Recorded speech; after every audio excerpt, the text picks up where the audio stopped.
지난주에 이어서 계속 요한복음 같이 보고 있습니다. 요한복음은 다른 복음서, 마태, 마가, 누가 이 복음과는 좀 관점이 많이 다릅니다. 좀 특징이 있습니다. 이 요한복음에는 오직 그 요한이 기록한 그런 내용들이 굉장히 많이 들어가 있습니다. 대략 한 92% 정도가 다른 복음에는 없습니다. 요한복음에만 나옵니다. 보라, 세상 죄를 지고 가는 어린 양, 하나님의 어린 양이다. 저희들이 굉장히 익숙한 말씀이지만 다른 복음서에서는 이 말씀이 나오지 않고 오직 요한복음에만 이것이 기록이 되어 있습니다. 또 가나의 혼인잔치, 또 38년 된 병자를 일으키신 것, 또 나사로를 다시 살리신 것, 이런 모든 것들은 요한복음에만 기록되어 있습니다. 그리고 또 요한복음에는 모든 복음서엔 다 들어가 있는데 없는 것들이 있어요. 예수님의 출생 이야기? 아니요, 하나도 기록이 안 되어 있습니다. 또 요단강에서 주님이 세례를 받으시는 그러한 모습도 없고요. 사단에게 광야에 이끌려 시험 받으시는 그런 것도 없어요. 심지어는 겟세마네 동산의 기도 내용도 여기에는 없습니다. 자, 왜 이런 특징이 있을까? 요한복음은 많은 학자들이 AD 90년 전후에 기록된 것으로 추정을 합니다. 그러니까 이 AD 90년이라는 그러한 그 시대는요, 이미 마태, 마가, 누가복음이 다 기록이 돼서 많은 사람들이 읽고 있었던 때예요. 더군다나 사도 바울의 열세 서신까지도 다 기록이 돼 있었어요. 베드로 전후서, 히브리서까지도 기록이 돼 있고요. 없다고 하면 아마 계시록만을 제외하고 모든 성경이 다 있던 때가 바로 이 90년도입니다.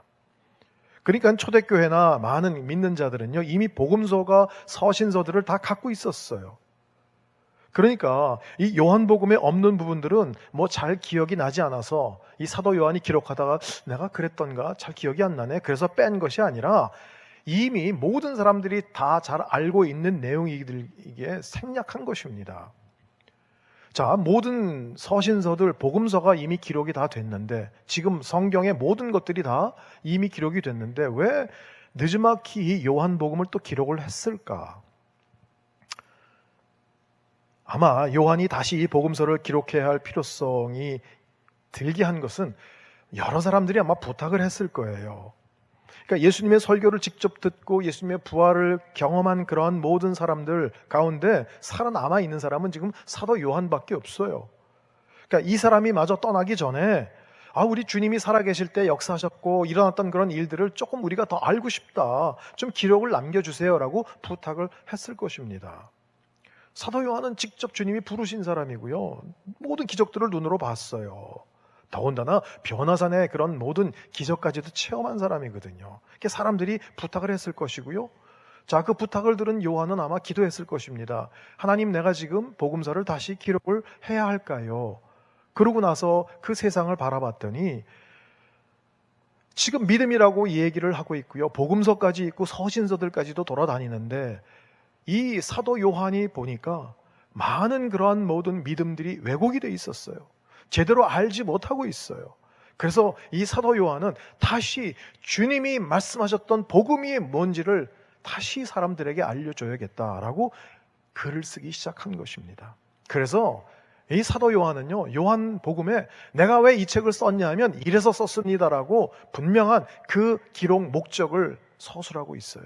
그게 요한복음 20장 31절입니다. 같이 읽어보겠습니다. 그러나 이것들이 기록된 목적은 여러분들로 하여금 예수가 그리스도이시며 하나님의 아들이심을 믿게 하고 또 믿어서 예수의 이름으로 생명을 얻도록 하기 위함입니다. 한마디로 얘기하면 뭐예요? 예수님이 하나님의 아들 그리스도이심을 믿게 하기 위함이다. 요한복음이 기록될 것을 기다리던 많은 사람들 기대했을 거예요. 뭔가 신비하고 뭐가 놀랍고 우리가 그동안 알지 못했던 굉장한 것들, 비밀스러운 것들이 많이 나올 것이다라고 기대를 했는데 결국 결론은 뭐냐면 너 잘 믿어 라고 얘기를 하는 거예요. 그러니까 사람들이 이건 우리 다 믿고 있는데 이렇게 싱거워, 아마 이 얘기했을 수 있을 거예요. 뭔가 새로운 것을 기대했던 사람들이 실망했을 것입니다. 그런데 많은 것을 경험하고 그리고 오랫동안 기도했던 이 노 사도가 마지막 글을 남겼는데 그것은 뭐냐면 예수님 좀 잘 믿으세요. 라고 한 것이에요.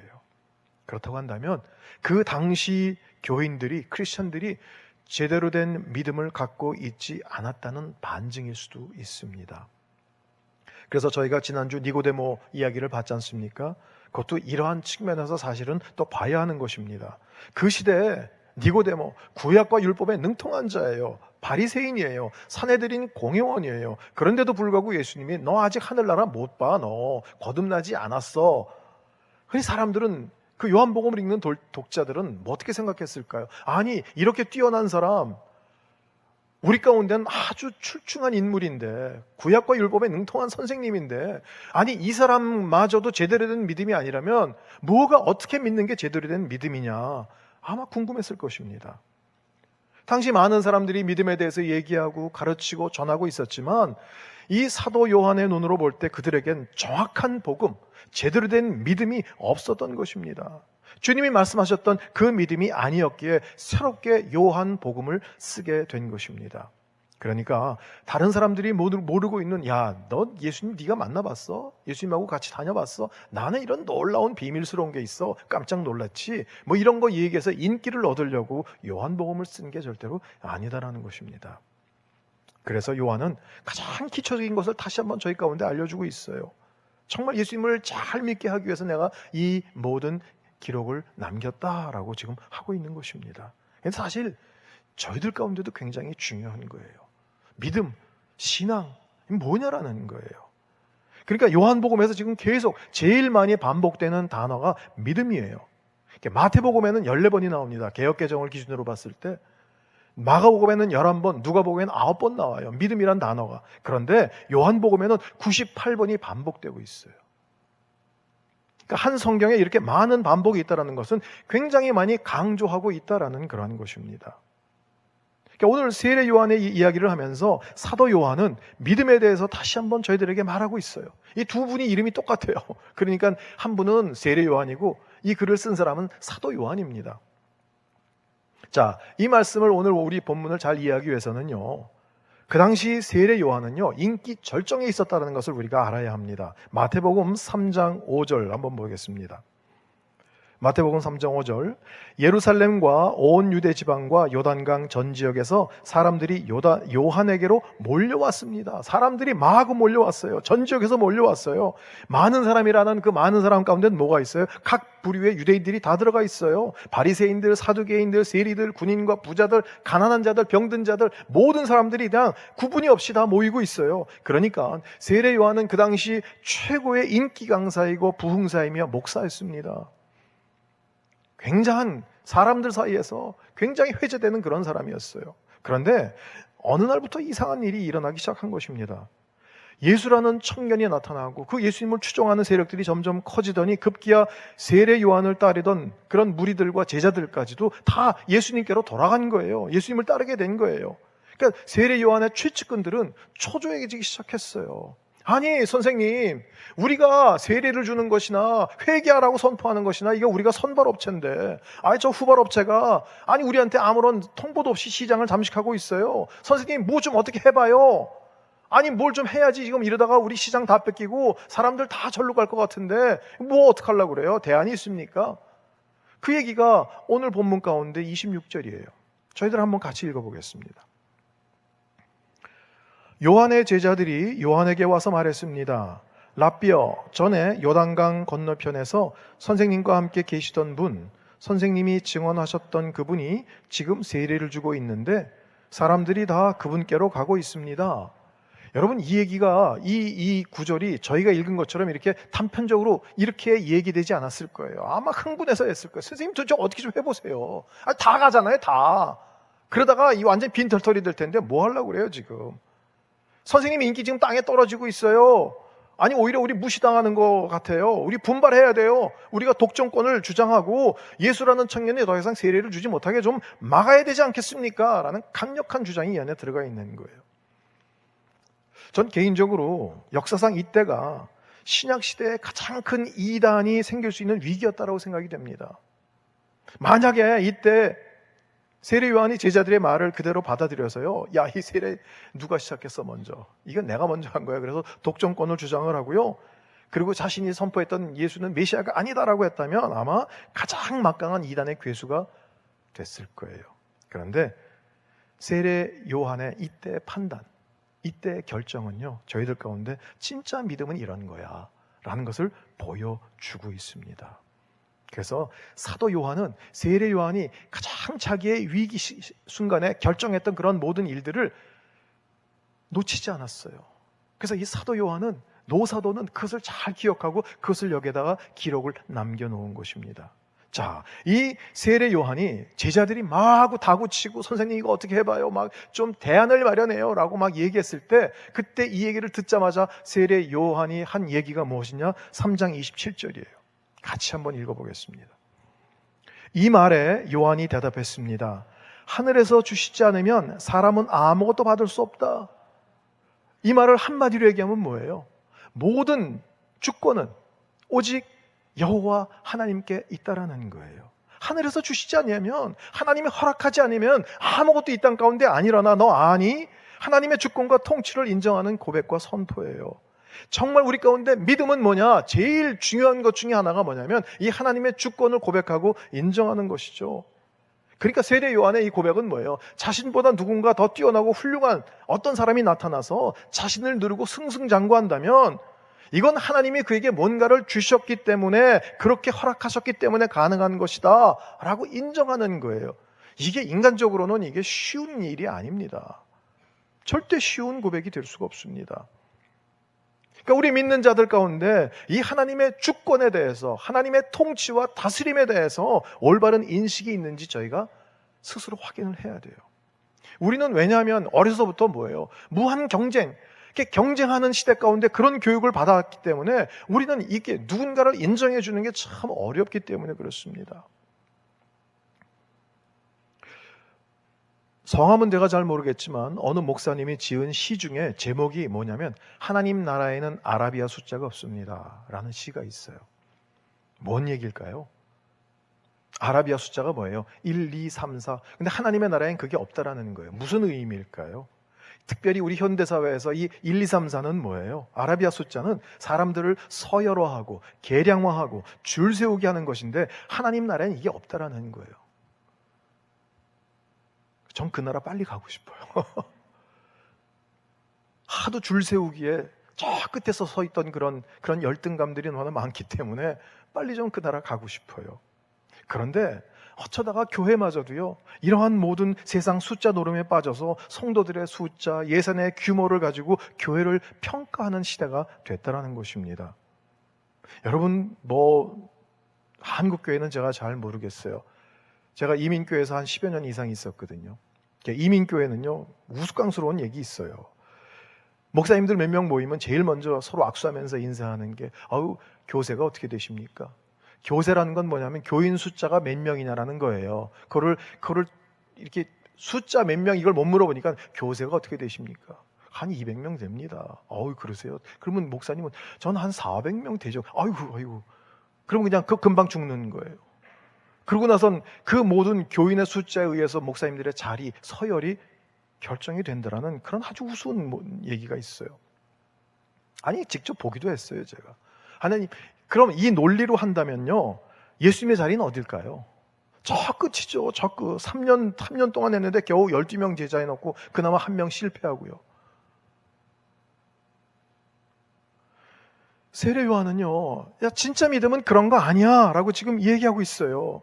모든 주권이 하나님께 있다라는 고백은 뭐냐? 그럼 우리는 아무것도 안 하고 그냥 넋놓고 있는 것, 그거 아니고 하나님께서 주신 자신의 영역 안에서 항상 최선을 다하지만 그 노력의 결과가 어떠하든지 상관없이 그 결과들 속에서 역사하시는 하나님의 손을 보고 나보다 더 잘하거나 나보다 잘났거나 뛰어난 성과를 이룬 그런 다른 사람들을 질투하거나 시기하지 않는 태도, 그게 믿음이야 라고 얘기를 하는 거예요. 그런데 과연 그렇게 할 수 있을까요? 저도 하나님이 그런 마음을 주셔서 설교를 준비하고 말씀을 나누고 있지만 제 자신에게도 자꾸만 물어봐요. 너 그렇게 할 수 있겠니? 어려워요. 쉽지 않아요. 이거는요, 정말 내 삶 가운데 하나님이 살아계셔서 내 모든 필요를 채우시고 인도하시고 역사하신다 라고 고백하지 않으면 할 수가 없어요.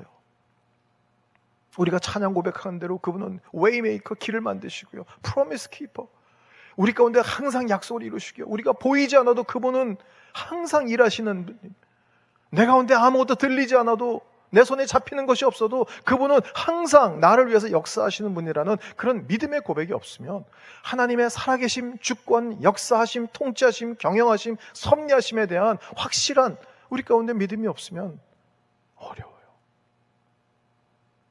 그래서 하나님 말씀을 저희들 가운데 주시잖아요.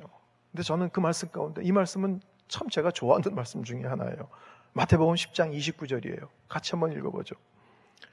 참새 2마리가 한 아사리온 동전 1개에 팔리지 않느냐?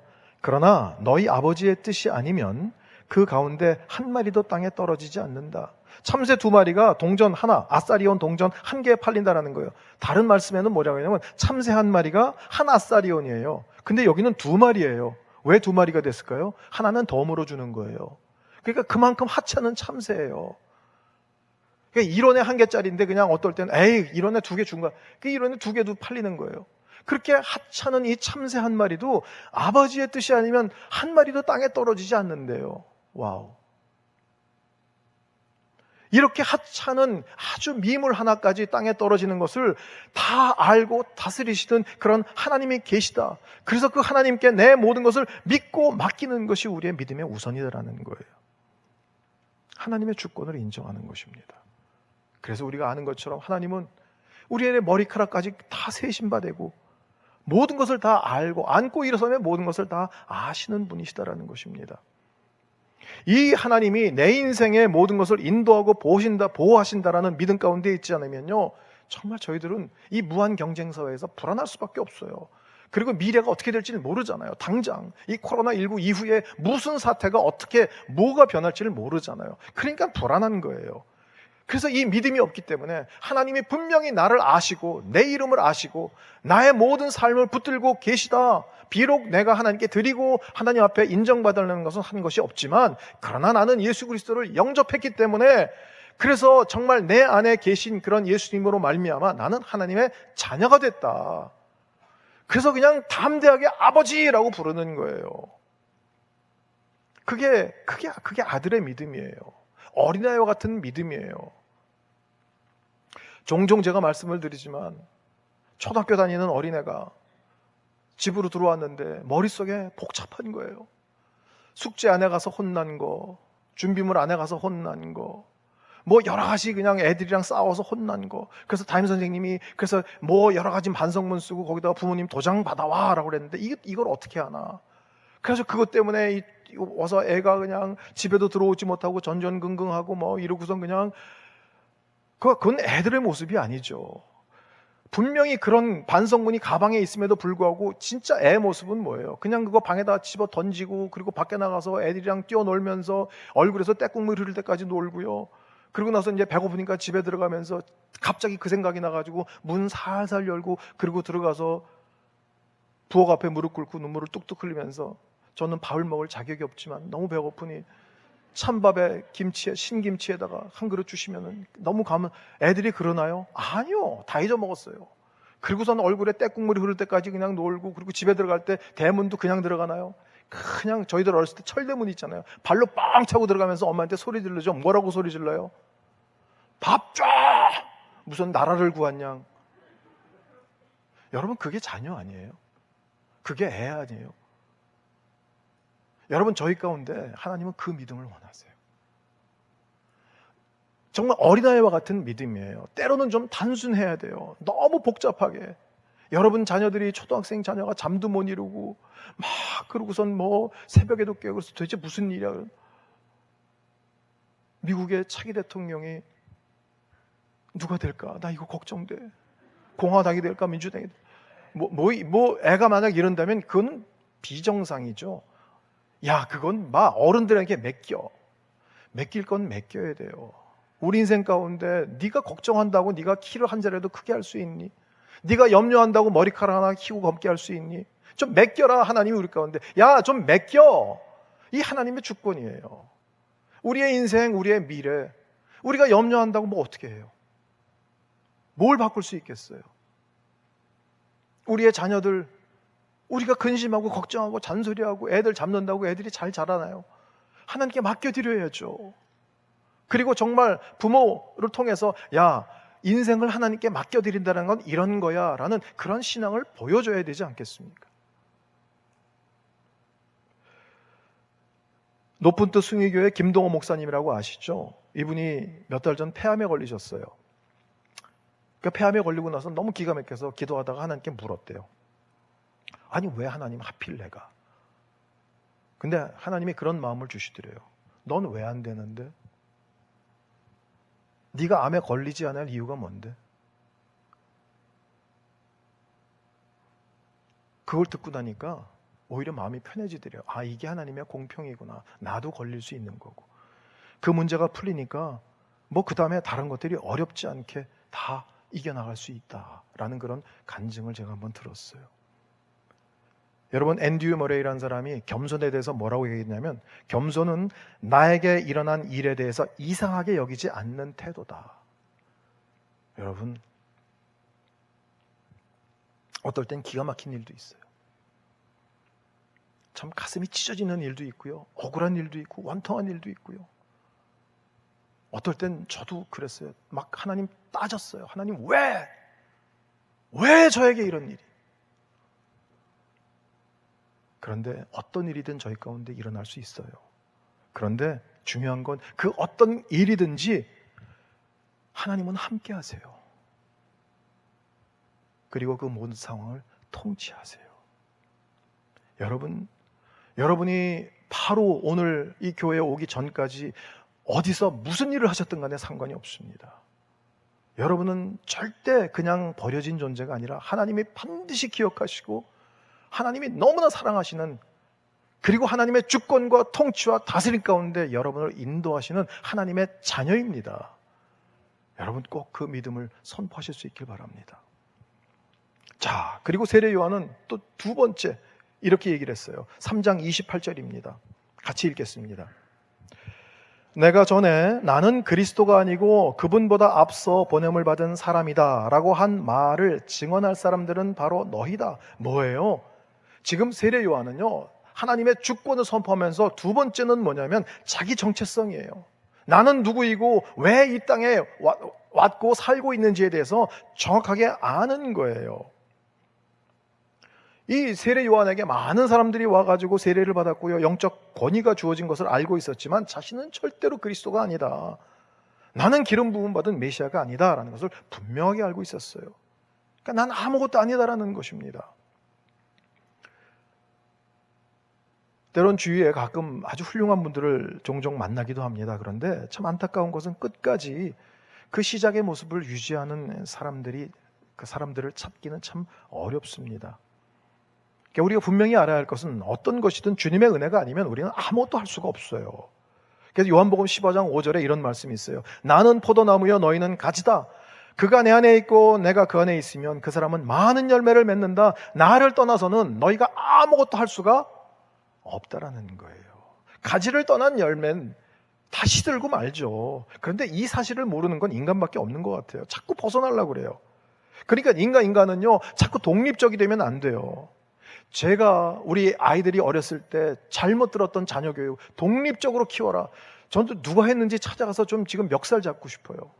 아니요, 의존적으로 키워야 돼요. 부모하고 막 그 한자의 사람 인자처럼 부모에게 기대서 부모를 붙잡고 의존적으로, 그리고 나중에 성인이 되면 그 의존성을 하나님으로 바꿔야 돼요. 하나님만 의지해야 돼. 독립적으로는 살 수가 없어. 이걸 알려줘야 돼요.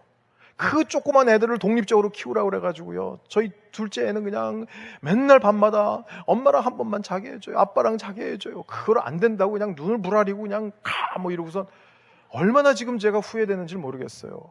지금 뭐 장가 가서 애까지 있는데 가서 어떤 데 가서 나랑 아빠랑 같이 잘래? 그러면 지금 왜 이래? 지금 이젠 때가 늦었어요. 안 돼요. 저희들은 혼자서는 아무것도 할 수가 없어요. 스스로는 안 돼요. 하나님 의존적이 돼야 하고요, 그 다음엔 다른 사람과 연합해서 함께하는 것, 이런 것들을 우리는 가르쳐줘야 돼요. 그래서 우리 스스로는 아무것도 할 수가 없다. 우리의 정체성은 뭐예요? 하나님 없으면 꽝이다라는 거예요. 꽝이요. 그리고 세례 요한이 세 번째 고백한 얘기가 있습니다. 29절입니다. 함께 읽죠. 신부를 얻는 자는 신랑이다. 그러나 신랑의 친구는 신랑을 기다렸다가 신랑의 음성을 들으면 그 음성으로 인해 매우 기뻐한다. 나는 이런 기쁨으로 충만하다. 예. 세례 요한은요, 시선을 고정했던 사람이에요. 주님만 봤던 사람이에요. 주님만. 그러니까 이 고백은 나는 신랑 아니고 신랑 친구예요 라고 하는 거예요. 요즘 젊은이들 사이에 결혼식 민폐라는 얘기가 있습니다. 이게 뭐냐면 신랑 신부보다 더 멋지게 하고 나타나는 거예요. 그래가지고 누가 신랑이고 누가 신부인지 모르게 그냥 완전히 뭐 어떤 그 처자들은 그래요. 자기가 벌써 한 달 전부터 마사지 시작하고요. 그냥 친구인데 그러고선 막 신부보다 더 그냥 막 반짝반짝 빛나게 하고 그러고 간단 말이죠. 아니요. 이 친구의 역할은 신랑의 들러리를 서주는 거예요. 신랑의 자리를 뺏는 게 아니에요. 유대 결혼식은 좀 복잡합니다. 뭐 짧게 말씀을 드리면 아버지에 의해서 신랑 신부가 결정이 되는 거예요. 저 물레방앗간 그 김서방 셋째 딸이 괜찮던데. 어렸을 때부터 어른들끼리 얘기하다가 이제 나이가 되면 그래서 서로 정혼을 해요. 그래서 이제 결혼을 하는 거예요. 결혼을 하면은 그럼 그때부터 같이 사냐? 아니요. 1년 동안 떨어져 있어요. 그 떨어져서 뭐 하느냐? 남자는 이 신부를 데려가서 살 집을 준비해요. 그러면 신부는 1년 동안 뭐 하느냐? 조신하게 앉아서 신부 수업하면서 나는 순결합니다라는 걸 증명해야 돼요. 만약에 1년이 지났는데 1년 기다리는데 1년여 정도, 딱 1년은 아니에요. 그 정도 기간을 기다리는데 뭐 2개월, 3개월째부터 자꾸만 배가 불러온다. 이거 문제가 있는 거잖아요. 그러니까 순결을 증명하는 기간이에요. 예수님이 우리 가운데 뭐라고 하셨어요? 가시면서 내가 처소를 예비하러 간다는 거예요. 집을 예비하러 가는 거예요. 우리 신랑 예수님이 저와 여러분이 살 집을 예비하러 가시는 거예요. 그러면 언젠가 다시 오실 거예요. 그날은 아버지가 정해요. 예수님도 몰라요. 아버지가 또 보기에 이 정도면은 우리 며느리 데려다가 얘가 살만한 집이 됐어. 그러면 아들아 오늘 저녁에 가서 색시 데리고 와라. 이 아버지의 명령이 있어야 되는 거예요. 그러면 그날 예수님은 다시 오실 거예요. 그날까지 우리는 뭐 하는 거예요? 신부인 저와 여러분, 남자가 신부라고 하니까 좀 죄송합니다. 신부인 저와 여러분은 뭐 하는 거예요? 조신하게 앉아서 순결을 증명하는 기간이에요. 세상의 것 보지 않고요. 물질에 현혹당하지 않고요. 다른 이상한 헛된 사상과 인연 가운데 쏠리지 않고요. 앉아서 순결을 증명하는 그런 기간. 지금 교회 시대는 그런 기간이에요. 자, 그렇게 해가지고 밤에 가가지고 이제 뭐 난리 버거질 치면서 뭐 또 신부 친구들은 기다렸다가 기름 갖고 왔다 안 갖고 왔다 뭐 난리 버거질 치면서 하여간에 밤에 가서 데려와가지고요 잔치를 벌입니다. 이제 신랑 집에 가서 잔치를 벌이고요. 친구들 얼마나 기쁘겠어요. 그리고선 이제 신랑 신부는 이제 둘이 신방으로 들어갑니다. 그러면 신랑 친구들은 이제 끝났다 집에 가냐? 아니에요. 밤새 기다려요. 그 밤이 지나도록 기다려요. 그 다음에 신랑이 아침을 맞아서 탁 나와서 친구들과 동네 사람들 앞에서 나의 신부는 정말 거룩한 순결한 나의 신부였습니다 라는 선포를 들을 때 그때 진짜 기뻐하면서 이제 모든 결혼식이 막을 내리는 거예요. 마지막 때 신랑이신 예수님이 오셔서 우리를 만나주시고요. 우리의 삶의 모든 것들을 한번 돌아보시고요. 이 사람은 내 거룩한 내 신부가 맞습니다라고 선포하시는 그날까지 우리 가운데는 어렵지만 힘들지만 아프지만 슬프지만 믿음을 지키고 순결을 지켜나가는 것. 이게 우리 교회의 모습이 되어야 돼요. 이 기쁨, 세례 요한은요, 이 기쁨이라는 거예요, 이 기쁨.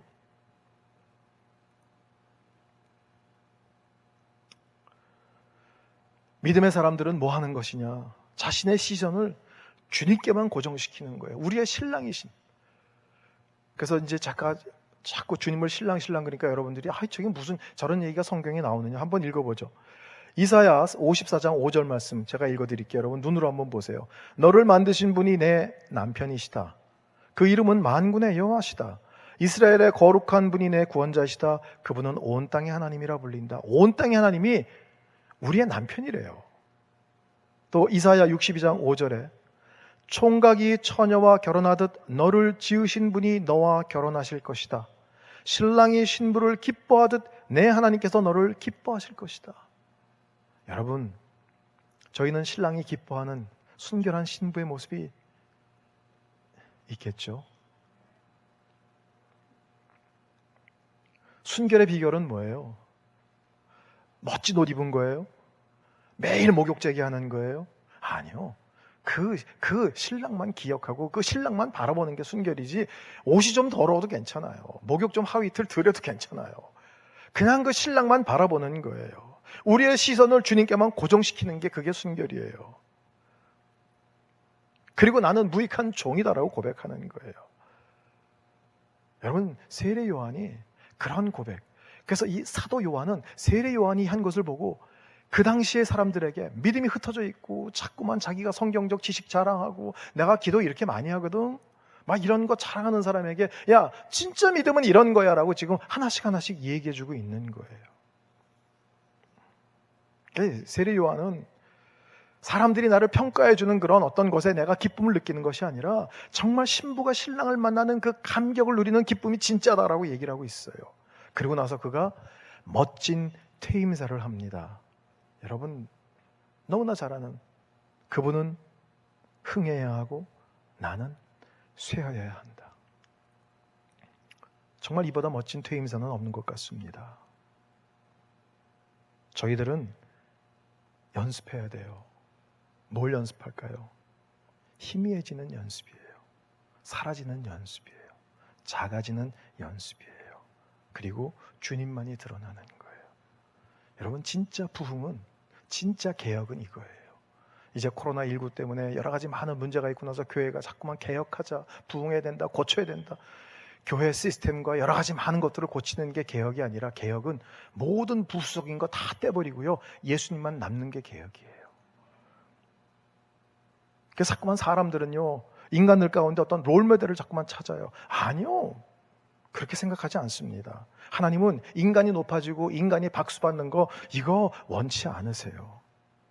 믿음의 조상 아브라함도, 그래 우리가 조상 그러니까 얼마나 믿음이 좋길래 믿음이 조상인가. 아니요, 절대 그렇지 않습니다. 아무것도 아닌 믿음이 제로였어요. 그런 상태에서 한 걸음 한 걸음을 인도하신 그런 하나님의 은혜의 시작을 보여주었기 때문에 믿음의 조상이지, 믿음이 좋았기 때문에 믿음의 조상이 아니에요. 절대 그렇지 않습니다. 사람에게는 기대할 것이 없어요. 한때 70년대 온누리교회도 있었습니다. 한때 굉장히 많이 있었던 게 인물별 성경 공부. 아니, 요즘은 없어요.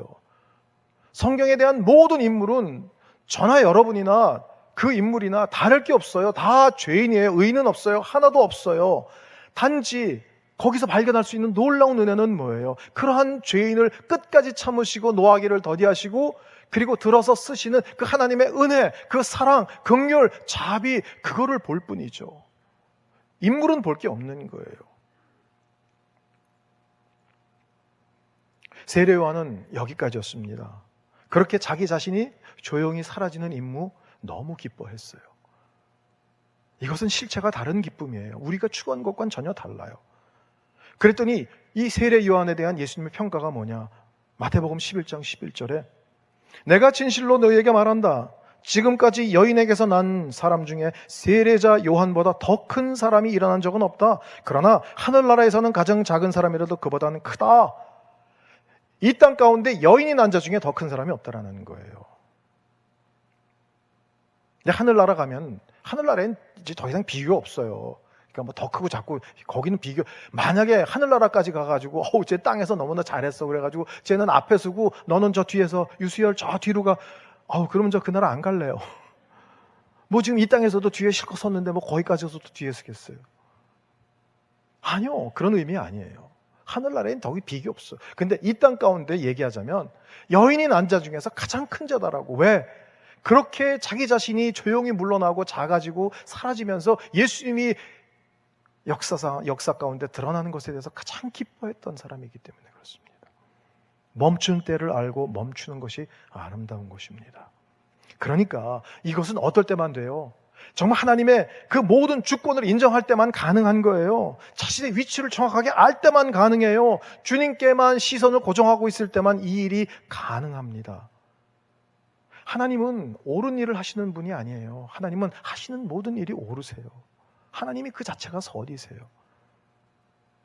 요한의 기쁨은 자신의 사역의 완성, 이렇게 사역해가지고 이렇게 교인이 많아지고 이렇게 많은 숫자를 내가 세례를 주고, 그게 세례 요한의 기쁨이 아니라 예수 그리스도가 드러나는 기쁨이었습니다. 그분이 높아지는 기쁨이에요. 신랑이 우선되는 기쁨이에요. 어떻게 하면 좀 저희들 가운데 이러한 믿음이 있을 수 있을까요? 내 이름 교회에서 안 알아줘도 괜찮아. 나 유명한 목사 아니라도 괜찮아. 그냥 예수님만 나를 통해서 예수님만 드러나고 예수님의 향기, 예수님만 좀 인정받는 그런 일이 있으면 좋겠어. 정말 저희 가운데 그러한 믿음이 있을까요? 전 저한테는 질문하는 거예요. 저에게도 그러한 믿음이 있는가? 쉽지 않아요. 저희가 다시 한번 그렇게 주님께 초점을 맞춥시다. 주님께 모든 주권을 드립시다. 하나님 중심으로 삽시다. 그러면 우리 인간이 살 때 다른 것도 필요한데, 너희가 먼저 그의 나라와 의를 구하면 이 세상에 필요한 모든 것들은 어떻게 하시겠다고 하셨어요? 더 하시겠다고 하셨어요. 주님이 주시면 감사하고 안 주셔도 상관이 없어요. 주님이 높아지는 것으로 인해서 세례 요한은 그 기쁨이 충만해요. 충만해. 그냥 신랑 친구로서 그 신랑이 정말 순결한 자매를 만나서 아름다운 가정을 꾸미는 그것을 보고 기뻐한 것처럼 우리가 주님만으로 인해서 기뻐하는 그러한 믿음, 저와 여러분 가운데 그러한 믿음이 있으시기를 주의 이름으로 축원합니다. 기도하겠습니다. 하나님, 주님이 주신 말씀은 나누긴 했지만 참 어려워요. 진짜 믿음이 있는지 하나님, 제 자신도 굉장히 많이 의심이 됩니다. 주님, 이 어려운 시대에 저희들이 어떻게 하면 정말 주님 앞에 순결하고 진짜 믿음을 가질 수 있을까요? 모양만이 아니라 정말 능력이 있는 그러한 경건을 가질 수 있을까요? 주님, 저희들 가운데 채워주시고 인도하시고 역사해 주셔서 주님이 기뻐하시는 진정한 믿음으로 하나님 이 땅 가운데 정말 주님께서 보내신 그런 아름다운 목적, 그 사명을 다하는 저희들이 될 수 있도록 도와주시옵소서. 예수 그리스도 이름으로 기도합니다.